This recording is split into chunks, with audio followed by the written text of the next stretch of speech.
রাসূলুল্লাহ সাল্লাল্লাহু আলাইহি সাল্লাম উম্মতের জন্য দোয়া করেছেন, আল্লাহুম্মা বারিক লি ফি উম্মতি বুকুরিহা, ওয়া আল্লাহ আমাদের উম্মতের সকালের মধ্যে বরকত দেন।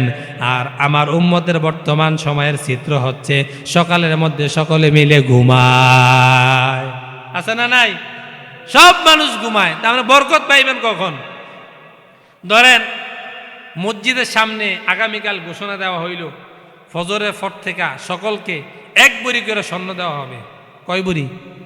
1 বড়ি স্বর্ণ দেওয়া হবে।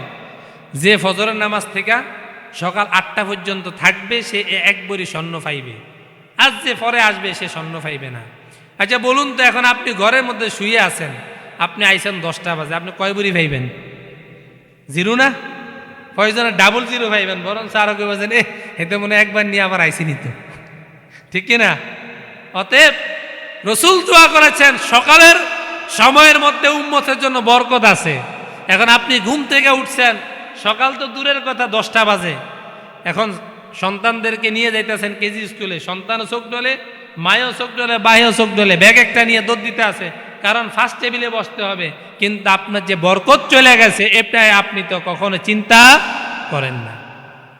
এই জন্য কোরআন আছে যেখানে, আল্লাহর রহমত আছে সেখানে। কোরআন যার মধ্যে নাই, রসুল বলছেন এটা হচ্ছে উজার ঘর, মানে যেই ঘরের মধ্যে কোনো মানুষ বাস করে না। আমার প্রিয় সুধী, আগের মধ্যে দেখতাম আমাদের দেশে কোরআনের সমাজ বাস্তবায়ন না থাকলেও পরিবারের মধ্যে কোরআন চর্চাটা ছিল। সকালের মধ্যে আমাদের মা বোনরা উঠে কোরআনটা পড়তো, এখন ওইটা উঠে গেছে, আছে না নাই?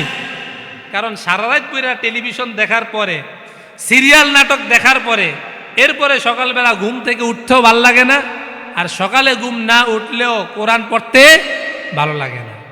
এই জন্য কোরআন দিয়ে যদি আমাদের জীবনটা পরিচালনা করতে পারতাম, তাহলে ওই মদিনার যে সমাজটা ছিল ওই সমাজটা আমাদের সমাজেও থাকতো।